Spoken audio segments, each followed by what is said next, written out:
Hi, I'm Tina-Desiree Berg, reporting for Status Coup. We are on day 9 of the UAW strike. We are currently in Metro Detroit, the Centerline Mopar plant. So you have worked at Stellantis, Chrysler before. Yeah. You're now working, I think, at the Ford facility. Ford transmission. So first of all, tell us your name and I'm where Virgil. you're doing. Virgil Bunda, employee for Livonia Transmission. Livonia Transmission, correct. So since you have this through line where you've worked at Chrysler before it was bought by Stellantis. Stellantis is a European company now that was basically comprised of the Chrysler Fiat combination, that merger. They merged with the French company Peugeot, came together to create Stellantis. They're headquartered in Amsterdam, so it's a multinational conglomerate. But you were working there when it was just Chrysler. It was just Chrysler, yeah. So tell us a little bit about the changes. As far as changes, I mean, there's been a lot of better changes for the best part. For the most part, is just going team concept. Whereas before, when I first originally started, they'd put you on a job and you'd be there stuck all day. You're working 8 hours, 10-hour shifts, whatever it would be. Again, like, breaks, you'd have to raise your hand like you're in elementary school, wait for somebody to come and relieve you, and So explain for folks that don't know what the team concept is, what that entails. Team concept is basically a rotation, and everybody's broken up into teams. You'll have anywhere from 7 to 10 people, job rotation, different jobs, and what you do is you rotate every hour. Kind of helps on ergonomics and fatigue and just normal wear and tear of the body. Right, so, that makes sense. yeah. And now you're at the Ford plant. How long have you been at the Ford plant? I've been with Ford since 2017. Okay. After I ended up taking a buyout from Chrysler back in 2009. I left there, ended up working for Detroit Diesel for 5 years, and I was called for Ford, and they called me and I went. Yeah. And you've been there ever since. Been there ever So your facility isn't currently on strike, but you are obviously here in support of this Mopar facility. Ford came to the table and they're going to give you guys back COLA. They're getting rid of the tiered pay. They're going to say it's like a 90-day transition from temporary to full-time. I think Sean is waiting to negotiate some other sticking points, but at least they're closer to closing a deal with the Right. UAW than the other two are. So why do you think that is? Why do you think Ford was much more quick to come to the table? Honestly, I think they're a little bit more of a family-oriented business. I mean, being that they're family-owned still, whereas GM, I don't know. I mean, really, who owns GM? I mean, and like I said, Chrysler, they're owned by a company out of the country, Amsterdam, yeah. So, but why they came to the table? It's just to save face, I think. I mean, being there's so much pressure from the public and so much support for us, I think they just did the right thing. I think that's probably correct. I would also add that it gives them a competitive advantage, perhaps, if Stellantis and GM continue to, have this going on at their facilities, and Ford comes back with an even better, sweeter deal, and you guys decide to ratify that contract. You'll be back to work. They'll be back to making cars. This might still be going on here, and that gives Ford a competitive advantage in a way. In a way, yes, it does. It does give, but again, our brothers and sisters are out here on the picket lines, and a sense of guilt sets in when you're making money and they're still out picketing. So they're just out doing what's right and what they believe is right and what I believe is right. Right, 100%. The other thing too is like GM and Stellantis have been going at each other in court. They had a case that was dismissed just a few months ago that they tried to take all the way up to SCOTUS, believe it or not. They were accusing racketeering, inflating labor costs, all related back to that scandal that happened a few years back. So they're at each other's throats as well. So it's in contrast to that, we have the UAW workers in solidarity across the board, supporting each other. And I think a unified front makes you stronger, especially in the face of their infighting. Right, that's absolutely true. I mean, honestly, I haven't really paid too much attention to what's going on in the courts with them. That's between them. I feel you there. Let me ask you a question about politics, not politics per se, but politics as a broad overarching thing. We're obviously entering election year, so as is always the case, politicians show up, They do their photo ops on the picket lines.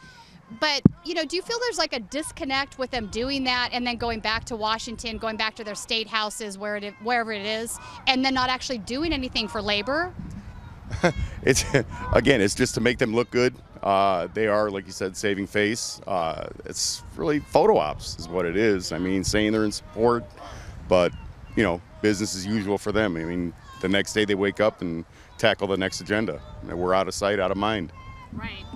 So what do you think is the biggest thing the media gets wrong about what's going on here at the UAW? Obviously, there's a lot of talking points that get circulated on CNBC, whatnot, that's coming from company press releases. Oftentimes, they just get reported without, like, stenography almost for them.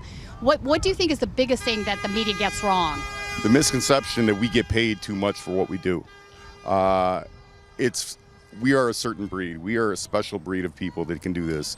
To sit and stand in the same place, in the same rotation, and do the same jobs day in and day out, 10, 12 hours a day, whatever the case may be, it takes a toll.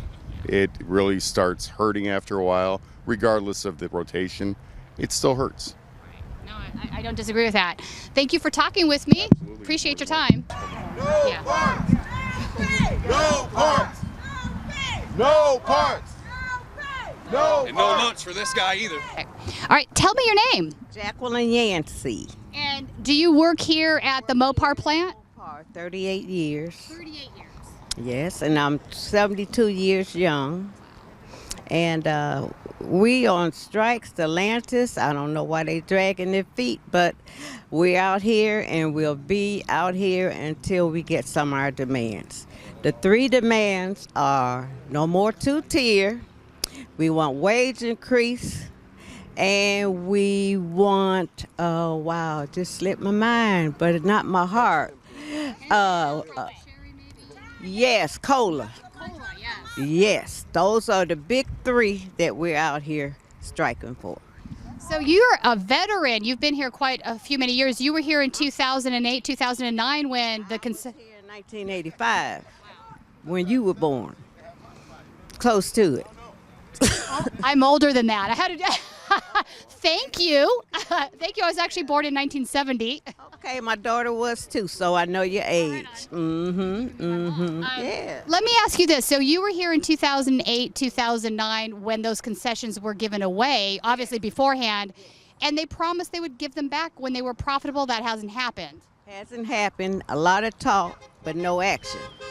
So if you talk the talk, walk the walk, okay? So that's why we're out here today, trying to gain back some of the benefits that we lost, gave up, had no choice. So if we're willing to work with the company, be willing to give us our fair share. That's all we want. That's all we asking for. I think that's fair. Let me ask you this. Speaking of photo ops or giving you lip smack and not actually fulfilling what they're saying, we're seeing that from the companies. What is your opinion on some of the politicians that are coming here next week? And it's across the board, right? So we have Cornel West is running as a Green Party member. He's going to be out here. Dr. West will be here Monday or Tuesday. You got somebody? Yeah. Yeah, get autograph. Yeah, so Dr. West will be here. I actually think he's probably the most pro-labor out of all of them. You have Trump that's coming on Wednesday. Yeah, so let me mention this. I got you. He has been saying that Shawn Fain is selling labor down the river. I don't know where he's getting that from. Shawn Fain is obviously a very popular UAW president. He's fighting. Always has been. That's why he voted. Well, Trump lied, and they got all those charges against him. So people are not really holding what he said. That's like the wind going that way. Okay. I feel you. Every time I read some of his stuff, I'm like, huh? Come on now. After a while, people can see, most people, lie is a lie and Trump is a lie. Okay. And then, so now Biden is going to be here on Tuesday. I want to mention he had an opportunity maybe to make sure the PRO Act was pushed through Congress. That would have, eliminated problems with right to work states. That didn't happen so where do you find him in that mix? You know, I really haven't thought about it, so I don't want to comment on it. I'm sorry. We have solidarity dogs over here. So media, let's talk about the media for a second. What do you think the media gets most wrong about the strikes and about workers? Well, I'm going to just say Fox 2, okay? Okay, no more comment. Fox 2. Okay, can I comment? I was really kind of blown away yesterday. He had an opportunity to ask Sean Fain a question about what was going on here down at the picket line, and his question was, "Why are you harming consumers?" And I was just kind of surprised by that. Why are you harming consumers? We are the consumers, and we need the money to continue purchasing and keeping this economy alive. Thank you for talking with us. My name's Rick. I work for Ford. I work at the Dearborn truck plant. I've been there about 8 years now. Okay, so you are at Ford, so you're here in solidarity today. Your location isn't on strike yet, probably won't be because Ford has actually come to the table with some concessions. Not 100% all of them yet, but we're getting there, right? You've got COLA back, they're ending the tiers, so that'll be a 90-day transition from temp to permanent. What's going on here at Stellantis, however, is the exact opposite. They haven't come back with anything usable or suitable, and so these guys are going to continue to strike out here. But you're out here on a Saturday or your day off, and No, I got to work tonight. I work nights 7 to 7. Got home at 8 o'clock. Called my friend, asked him if he wanted to come out, and I get to go back to work tonight. Let's go. All right, so I want to talk about your particular job situation. You guys work kind of these crazy split shifts. You're considered a skilled technician in machine parts, welding. Yeah, machine repair, skilled trades, and we have what they call alternate work schedule. Okay. Walk us through that. There's a few different types. I'm on a 7 on, 7 off, so we work 7 days straight, and then we're off for a week. We can pick up extra shifts on our off time if they're available, but the 7 days straight, 7 12s, and they split the week into 2. So we have a 3-day week and a 4-day week, and it's pretty much so they can have more coverage through the plant, but we don't get paid overtime. They pay us time and a quarter, a little bit more to make up for the difference, but and then there's other ones that are 5 4 3. I don't even know what it is, and they don't know whether they're coming or going. Yeah. So is the whole purpose of this to avoid paying overtime? It sounds like that's the case. They say it's so they could have more coverage, but it keeps your wages down. Keeps the wages down, yeah. Yeah. So, even in your case, it's slightly better than what Stellantis and GM are facing. Obviously, Ford's willing to make concessions. I was looking at the CEO to average worker pay scale for Ford versus the other two, and the Ford one is much better. It's much less. It's like, I think it was like 281 around there versus 359, 340 for the others.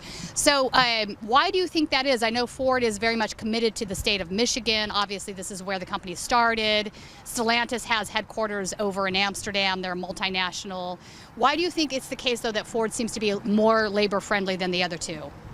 They pride themselves on employing the most Americans in the country and keeping it here. The Ford family is still involved, and if they weren't involved, then maybe it might be not as good for us. Yeah, so the Ford family being involved sort of keeps it having more of a family-oriented feel to it. And, Ford was infamous for saying that he wanted his employees to be able to afford to buy what they manufacture.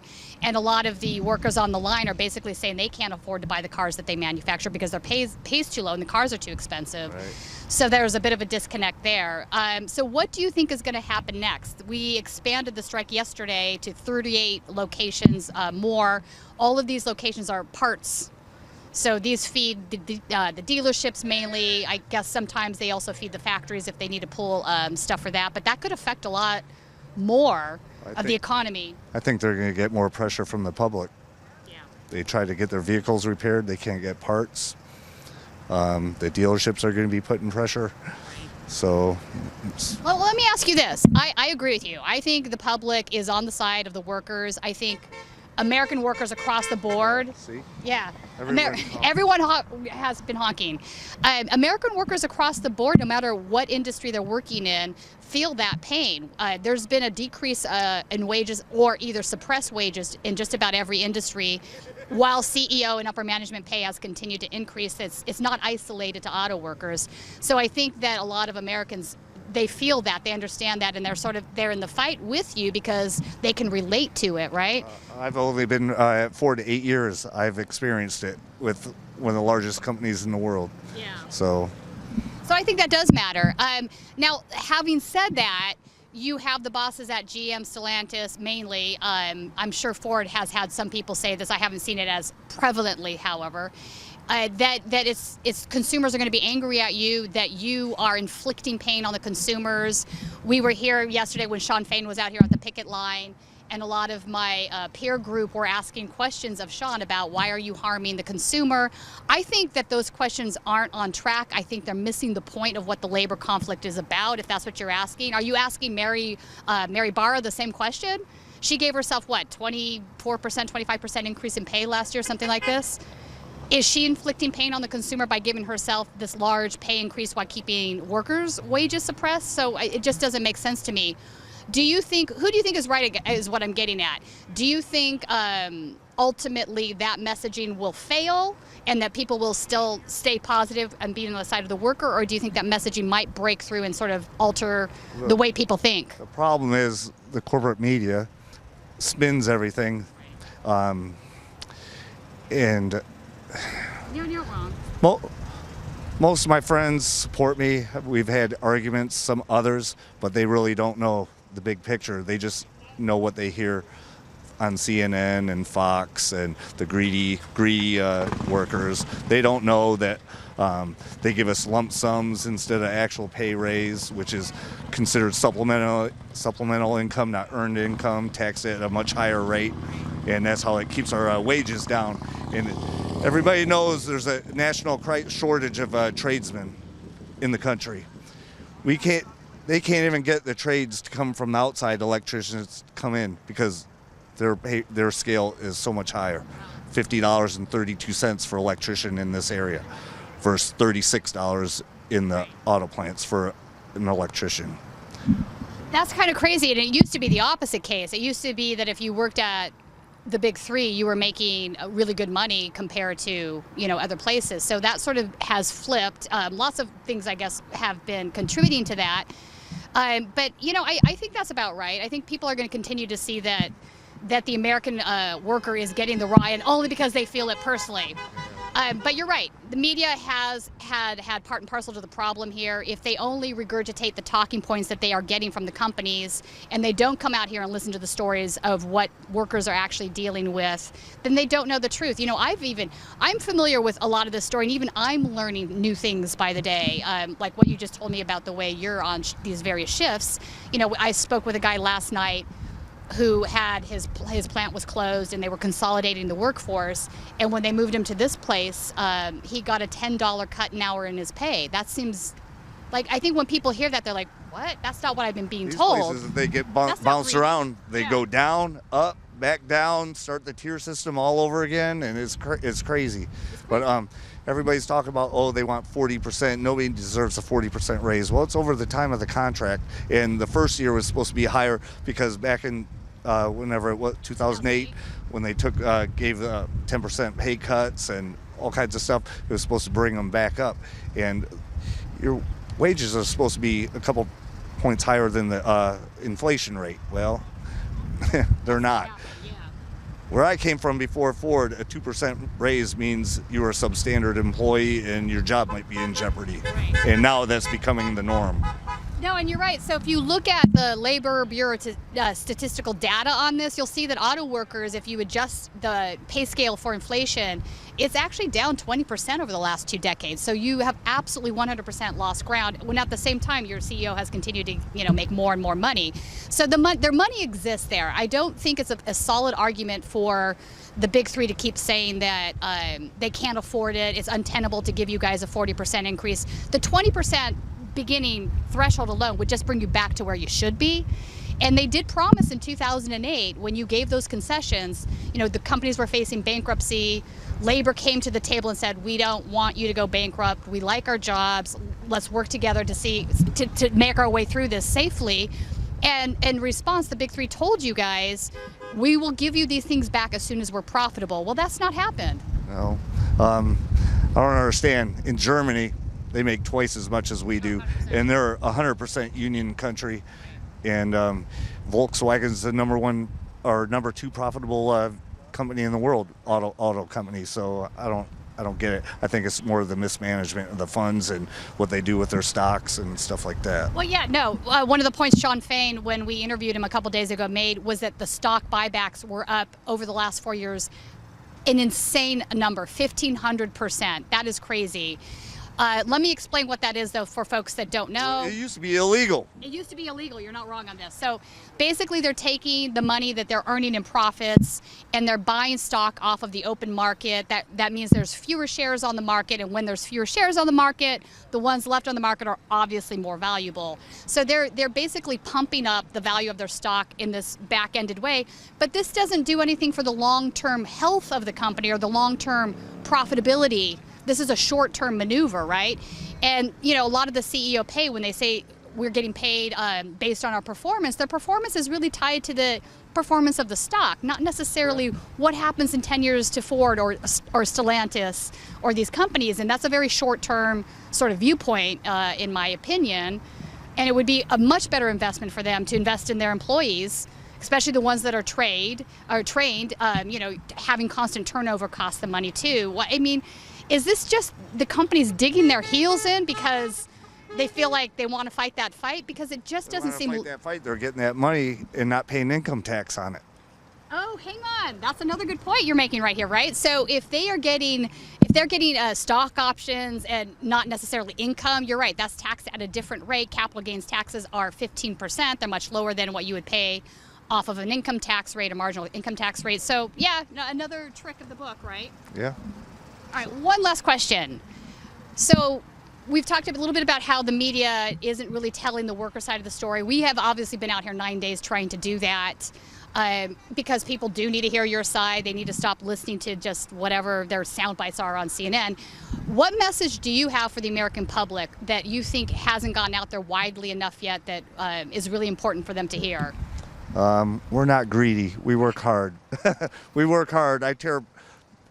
We work on equipment that could kill us. That's true. And I can only speak for trades, but I know I have the freedom. I can use the restroom if I want, but the people working on the production line don't. And it's not easy. They may have assisted tools to help them, but the constant bending and they can't leave. And then they have to call for a tag relief to come and relieve them. Sometimes they come, sometimes they don't. Oh. Yeah.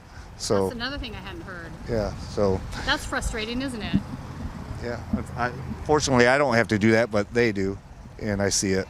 So yeah, no solidarity. So this is the 85% standing together with the 15% as a union does. The point of a union is nobody's left behind. It's 100% in, nobody left behind. That's the point. So oftentimes, and if you don't understand that, you don't understand unions or why unions exist, right?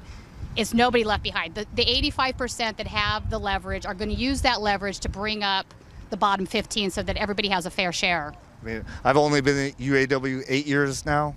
October 15th will be my 8-year mark. I had some of the same opinions when I was on the outside looking in until now I experience it. Right. So it's not it's a game changer, right? Yeah.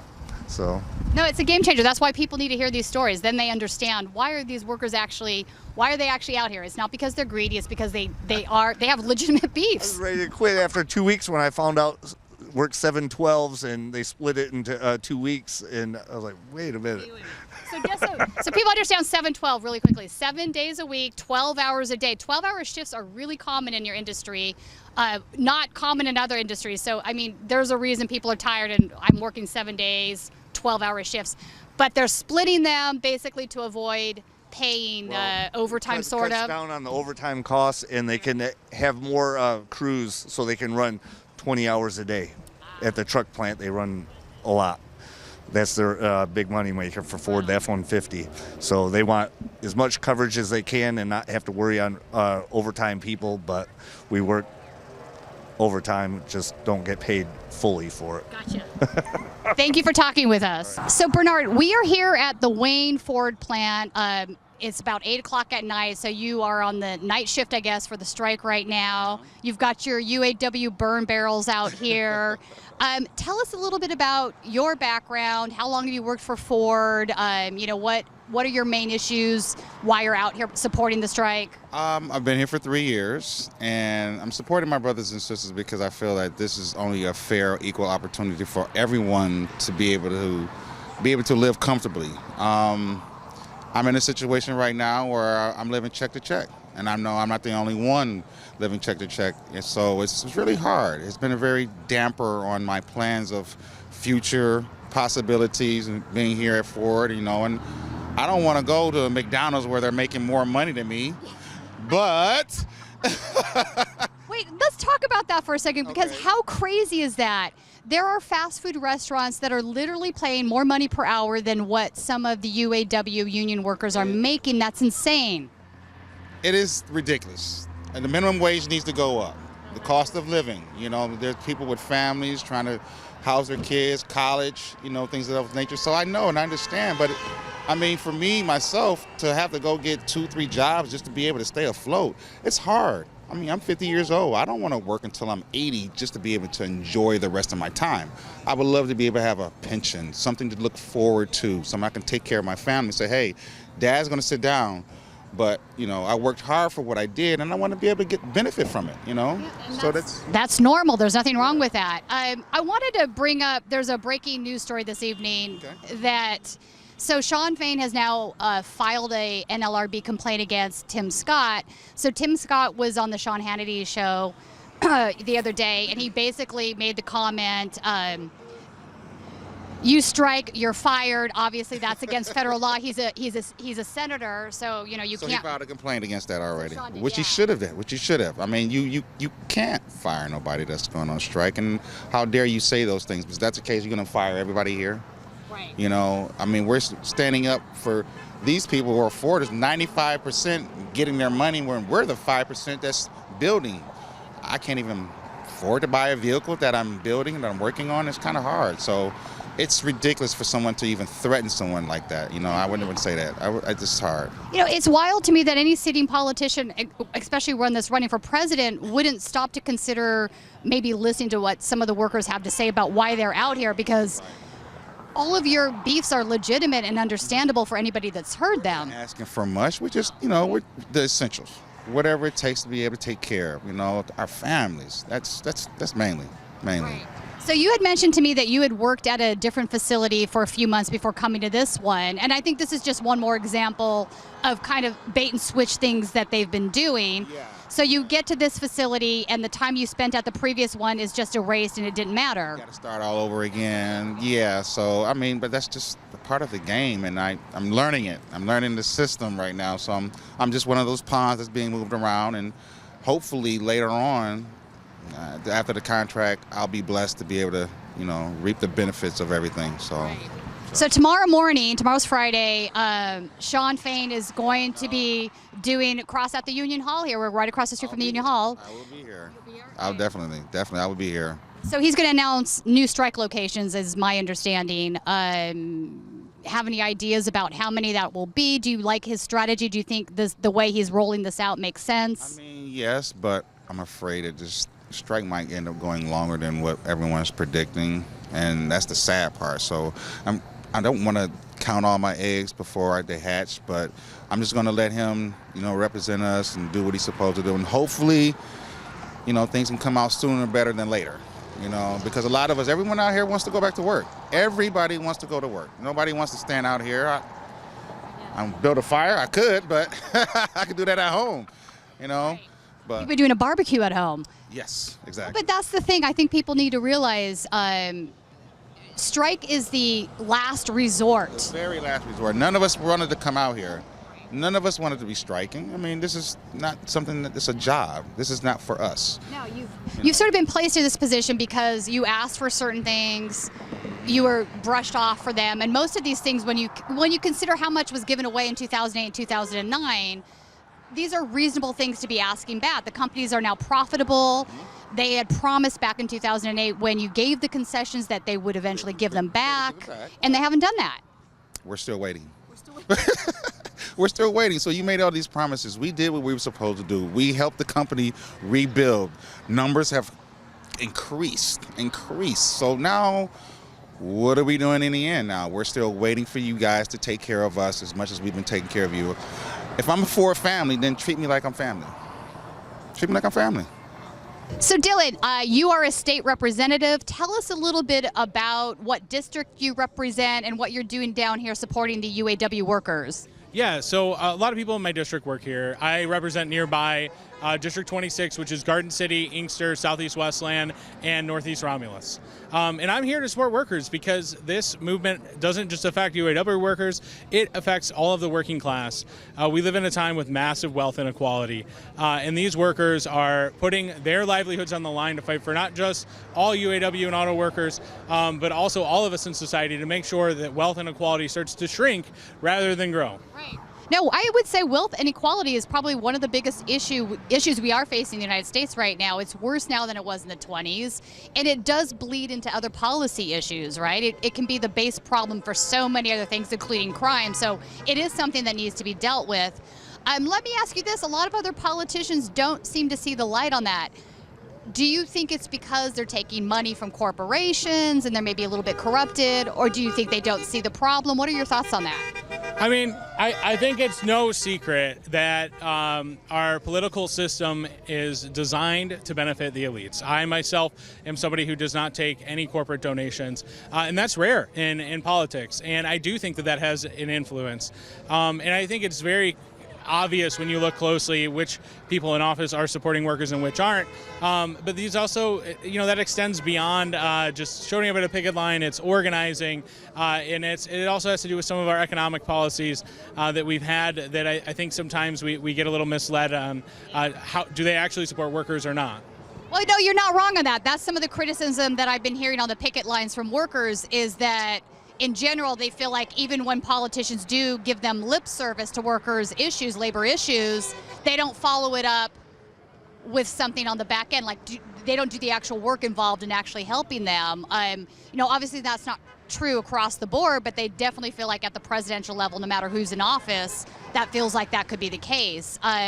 So are you working on any policy back at home in your district where it would help workers? And tell us a little bit about that. Yeah, so we've been working on quite a few different things. We actually just came from a corporate greed town hall, and we brought everyone who was at the town hall here to support. We talked about different legislation and policies. I think beyond just policies too, we've been using in this Democratic majority of the vote that I have to fight against corporate handouts. I've actually voted against $3.7 billion in corporate handouts in office. I've been the only Democrat in Michigan to do so because I just believe that working class people don't want their tax dollars going to wealthy corporations. Beyond that, we are working on legislation to limit the amount of secret money that's being donated by our utility companies. We have legislation to increase the corporate income tax rate and give educators a raise. We have a wide variety. We actually have some that's going to target corporations that have too high of a CEO worker pay ratio and give them a surcharge tax. All in all. Yeah, and we'll see. I'm sure it'll be challenged legally if we ever get some movement on it. But the reality is, with the way our political structure is, getting movement on policies that affect workers is a difficult thing to do. I will say our Democratic trifecta here in Michigan has repealed right to work. We have restored prevailing wage. We have given bargaining rights back to educators. But I will note that all of those things repeal what Republicans did. I want us to take it a step further. No, that's great. So I like this idea of this tax on the ratio of average worker pay versus CEO pay. Back in the 60s, late 60s, early 70s, that ratio was like 20 to 1. Now it's 400, 450 to 1. It's expanded to a point where this is really not tenable. When these guys go on CNBC, whatever, and they say, we can't give the workers what they want, what they're asking for isn't tenable. My response to that, no, what's not tenable is you guys giving yourselves increase, raises every other year. You guys have given yourselves 30% raises. Meanwhile, for 2 decades now, the auto workers have seen a decrease in their wages adjusted for inflation, like 20% or so. So it makes sense to me that you would use like a stick and a carrot sort of a thing, right? So let me give you the stick, here's the carrot. That's great. I think it's interesting also, Michigan is a union town. I think back to when Bernie Sanders was, in the primary here back in 2016. I mean, he took this state by a huge chunk, right? There was a lot of people, and I think coming out for him, and I think that is because of his stance on workers' rights.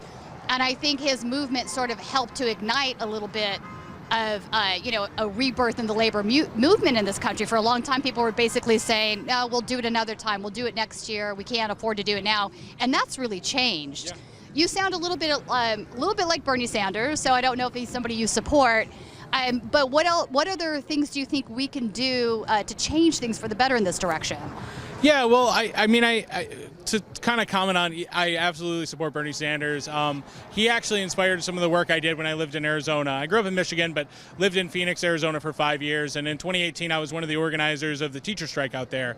We organized 50,000 teachers on strike and gained $400 million in the state budget from a Republican trifecta. And I think what people need to be hyper aware of is, at the end of the day, it is workers who create all profits. Companies would have none without them.